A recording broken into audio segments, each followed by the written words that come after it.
আসসালামু আলাইকুম প্রিয় অষ্টম শ্রেণীর শিক্ষার্থীরা, তোমাদের সবাইকে স্বাগতম জানাচ্ছি। তোমাদের গণিত বইয়ের প্রথম অধ্যায় অর্থাৎ প্যাটার্ন নিয়ে এবার আলোচনা করব। এই পর্বে প্যাটার্ন কি এবং প্যাটার্নের কিছু উদাহরণ আমরা দেখব। বৈচিত্র্যময় এই প্রকৃতি নানা রকম প্যাটার্নে ভরপুর। প্রকৃতির এই বৈচিত্র্য আমরা গণনা ও সংখ্যার সাহায্যে উপলব্ধি করতে পারি। প্যাটার্ন আমাদের জীবনের সাথে জড়িত, কারণ আমরা চারিদিকে নানা ধরনের প্যাটার্ন দেখতে পাই। শিশুর লাল নীল ব্লক আলাদা করা একটি প্যাটার্ন। এরপরে এখানে 5 এর গুণিতক দেওয়া আছে, যেমন 5, 5 দুগুণে 10, 3 5 15, 4 5 20। তাহলে এখানে দেখো 5 10, তাহলে এখানে একক স্থানে 5 এবং 0, 5 এবং 0 এইভাবে প্যাটার্নটি এগোচ্ছে। তাহলে নেক্সটে আমরা যদি প্রশ্ন করা হয় যে পরের সংখ্যাটি কি হবে, যেহেতু এখানে প্রতিবারে 5 বৃদ্ধি পেয়েছে, অর্থাৎ যেহেতু 5 এর গুণিতক, তাহলে পরের সংখ্যাটি অবশ্যই তোমরা বলবে 25 হবে। তাহলে এভাবে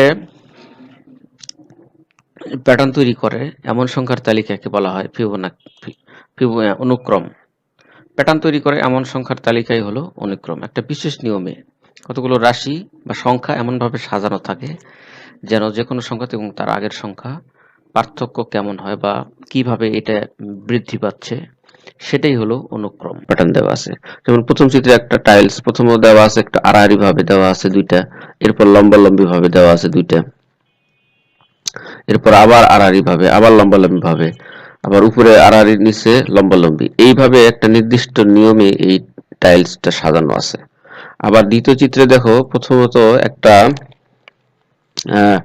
বর্গাকার একটা ঘর আছে, সেই ঘরের ভিতরে শুরুতে 1 বসানো হয়েছে, একটা বিশেষ নিয়মে সাজানো, অর্থাৎ প্রতিটা লাইনের শুরুতে ও শেষে এখানে 1 আছে এবং তারপরে এই যে 1 এবং 1 যোগ করে যে মাঝেরটা হয়েছে 2, এই 2 এবং 1 যোগ করে হয়েছে এখানে 3, আবার এই 2 আবার 1 যোগ করে নিচে হয়েছে এখানে 3, আবার 1 আবার 3 যোগ করে হয়েছে 4, 3 আর 3 যোগ করে নিচে নামানো হয়েছে এখানে 6, আবার 3 আর 1 যোগ করে নিচে নামানো হয়েছে 7। এটা একটা বিশেষ নিয়মে সাজানো। উপরের সারির দুটি পাশাপাশি সংখ্যার যোগফলের সমান। তাহলে নিচের সংখ্যাটি উপরের সারির যোগফলের সমান। তাহলে পরের নেক্সটে যদি আরেকটা তোমাদের চিত্র আঁকতে বলা হয়, তাহলে তোমরা হয়তো এভাবে আঁকতে পারবা। তাহলে শুরুতে আমরা এখানে 1 বসাবো এবং এখানে হবে তখন 4 আর 5, তারপরে এখানে আবার একটা গড়, তারপরে এখানে যোগফল হচ্ছে 6 আর 4 10, তারপরে এটা 6 আর 4 আবার 10 এখানে, তারপরে এখানে আবার 4 আর 5 হবে, তারপরে লাইনের শুরুতে আবার এখানে 1 হবে। এইভাবে বৃদ্ধি পাবে। এটা একটা বিশেষ নিয়মে সাজানো প্যাটার্ন। এরপরে আবার দেখো এখানে অন্যরকম একটা ইট গুলো সাজানো আছে, দুটা অর্ধেক অর্ধেক ইট, তারপরে একটা পুরো ইট, আবার এইদিকে পুরো একটা ইট, এটা বিশেষ নিয়মে সাজানো আছে। তারপরে দেখো এখানে কাপড়ের ব্লক, একটা ত্রিভুজাকার ব্লক এখানে দেখা যাচ্ছে, ত্রিভুজ আকৃতির বিভিন্ন সাইজের বিভিন্ন রং বেরঙের এখানে ব্লক দেওয়া আছে। এখানে এটা কাপড়ের ডিজাইন এরকম দেখা যায়। এরপরে দেখো কেসি গেটে বিশেষ নিয়মে সাজানো রম্বসের আকৃতি, তাহলে এটা একটা বিশেষ নিয়মে সাজানো আছে। এরপরে দেখো একটা পিরামিড আকারে দেখা যাচ্ছে, এটা একটা পিরামিড আকৃতির, এখানে বিভিন্ন কালারের কম্বিনেশন দেওয়া আছে, কোনো কালারের সাথে কোনো কালারের মিল নেই এখানে। তাহলে এগুলাই হচ্ছে আমাদের দৈনন্দিন জীবনে আমাদের চারিদিকে যে প্যাটার্ন দেখতে পাই সেগুলো প্যাটার্ন, এগুলোকে জ্যামিতিক প্যাটার্ন বলে। এরপর আমরা একটা রেখা কল্পনা করি। রেখা দেখো, এই রেখা একটা লোক এই রেখার উপর দিয়ে ধীরে ধীরে এগিয়ে যাচ্ছে, তাহলে এখানে প্রতি স্টেপে সে 1 ধাপ করে এগিয়ে যাচ্ছে, তাহলে এটা একটা প্যাটার্ন সৃষ্টি করছে। প্যাটার্ন হলো বিশেষ নিয়মে সাজানো বিন্যাস করা। তাহলে দেখো প্রতি স্টেপে এখানে এক এক করে বৃদ্ধি পেয়ে যাচ্ছে, তাহলে কি বোঝা গেল এখান থেকে, এটা একটা স্বাভাবিক সংখ্যার প্যাটার্ন, অর্থাৎ 1 কমা এর সাথে 1 যোগ হয়ে 2 হচ্ছে, আবার 2 এর সাথে 1 যোগ হয়ে 3 হচ্ছে, 3 এর সাথে 1 যোগ হয়ে 4 হচ্ছে, 4 এর সাথে 1 যোগ হয়ে 5 হচ্ছে। এটা হলো স্বাভাবিক সংখ্যার প্যাটার্ন। স্বাভাবিক সংখ্যা কি? যে আমরা যখন করেছি গণনা করি বা কাউন্টিং করি তখন কিন্তু আমরা শুরু করি 1 থেকে। তাহলে স্বাভাবিক সংখ্যার প্যাটার্ন হচ্ছে 1 থেকে শুরু। আমরা আরো কিছু দেখি, যেমন এখানে 2, 2 এর সাথে 2 যোগ করলে 4, 4 এর সাথে আবার 2 যোগ করলে 6, 6 এর সাথে আবার 2 যোগ করলে 8, 8 এর সাথে আবার যদি যোগ করি তাহলে 10 হয়। তাহলে এখানে দেখো সবগুলো এখানে জোড় সংখ্যা, তাহলে জোড় স্বাভাবিক সংখ্যার প্যাটার্ন। আবার আমরা বিজোড় স্বাভাবিক সংখ্যার প্যাটার্ন দেখতে পাই, যেমন 1 এর সাথে 2 যোগ করলে 3, 3 এর সাথে আরো 2 যোগ করলে 5, 5 এর সাথে আরো 2 যোগ করলে 7। এইভাবে প্যাটার্নটা এগোচ্ছে। এই কমাকার ডট ডট মানে এটা সামনের দিকে আরো আছে। এই বিজোড় স্বাভাবিক সংখ্যার প্যাটার্ন। এরপরে আমরা দেখতে পারি আরো প্যাটার্ন দেখতে পারি, 5 এর সাথে 3 যোগ করলে 8, 8 এর সাথে আরো 3 যোগ করলে 11। একটা নির্দিষ্ট নিয়মে, অর্থাৎ প্রতি পদে 3 করে বৃদ্ধি পাচ্ছে। এই প্যাটার্নে প্রতি পদে 2 করে, এই প্যাটার্নে প্রতি পদে 2 করে, কিন্তু এখানে প্রতি পদে 3 করে বৃদ্ধি পাচ্ছে। এগুলো হচ্ছে বিশেষ সংখ্যার প্যাটার্ন। তাহলে আমরা যেটা দেখতে পেলাম যে বিশেষ নিয়মে সাজানো বিন্যাস করাই হলো প্যাটার্ন। এবার আমরা অনুশীলনী তোমাদের বইয়ের কিছু উদাহরণের কাজ আমরা করি এখানে, যে সংখ্যা শ্রেণীর নির্দিষ্ট সংখ্যা নির্ণয় করা। উদাহরণ, তোমাদের প্রশ্ন বা উদ্দীপকে এই টাইপের কিছু উদ্দীপক দেওয়া থাকে।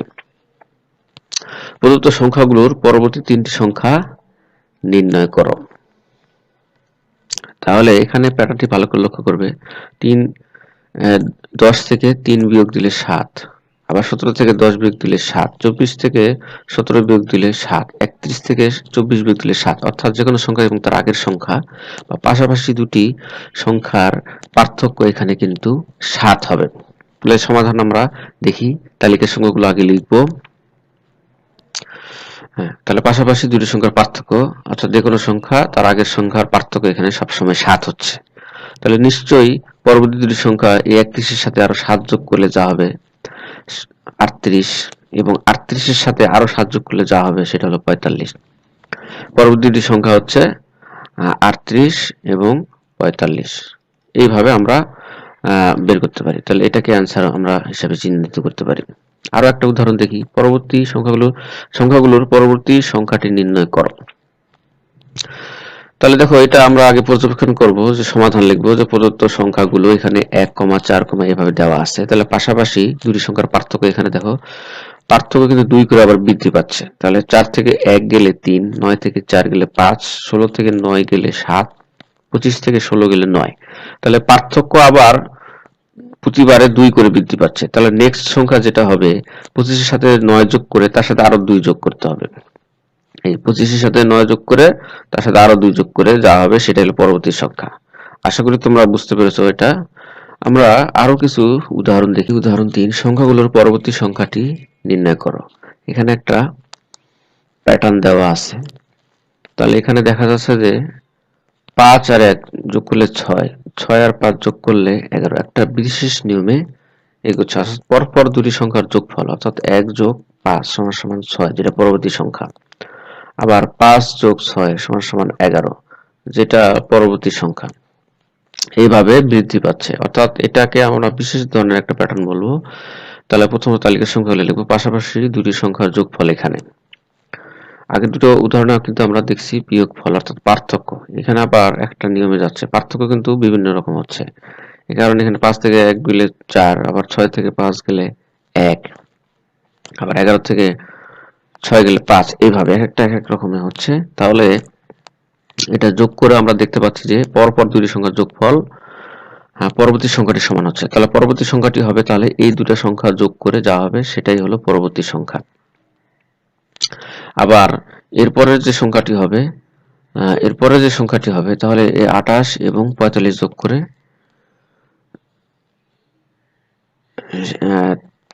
পরবর্তী সংখ্যাটি পাওয়া যাবে। আশা করি তোমরা বুঝতে পেরেছো। এরপর তাহলে এই ধরনের সংখ্যাকে, যেমন পরপর দুটি সংখ্যা যোগফল, এই ধরনের সংখ্যাকে তোমাদের পাঠ্যবইয়ে একটা কাজ দেওয়া আছে, দেখবে এখানে তোমাদের বইয়ের 3 পৃষ্ঠায় কাজ দেওয়া আছে, যে এখানে 0, 1, 1, 2 এইভাবে একটা প্যাটার্ন দেওয়া আছে। এই সংখ্যাগুলোকে ফিবোনাকি সংখ্যা বলা হয়। সংখ্যাগুলোতে যে প্যাটার্ন দেওয়া যাচ্ছে, 2 পাওয়া যায় হচ্ছে তোমার আগের দুটি সংখ্যা যোগ করে, অর্থাৎ এখানে 1 যোগ 1 মানে 2, 3 পাওয়া যাচ্ছে হচ্ছে পরবর্তী দুই সংখ্যা যোগ করে, অর্থাৎ 1 আর 2 যোগ করলে 3 পাওয়া যাচ্ছে, আবার 2 আর 3 যোগ করলে 5 পাওয়া যাচ্ছে, আবার 3 আর 5 যোগ করলে 8 পাওয়া যাচ্ছে। তো এইভাবে তোমরা পরবর্তী 10টি ফিবোনাকি সংখ্যা বের করবে। অর্থাৎ পরবর্তী একটা সংখ্যা আমি বলে দিই, এখানে 34 এবং 20 যোগ করে দিলে 55, অর্থাৎ পরবর্তী সংখ্যা পাওয়া যায়, একটা পাওয়া গেল। তোমরা আরো 9টি এভাবে বের করবা। তাহলে এখান থেকে আমরা যে জিনিসটা জানলাম যে ফিবোনাকি সংখ্যার প্যাটার্ন, যে পরপর দুটি সংখ্যার যোগফল পরবর্তী সংখ্যার সমান হলে তাকে ফিবোনাকি সংখ্যার প্যাটার্ন বলা হয়।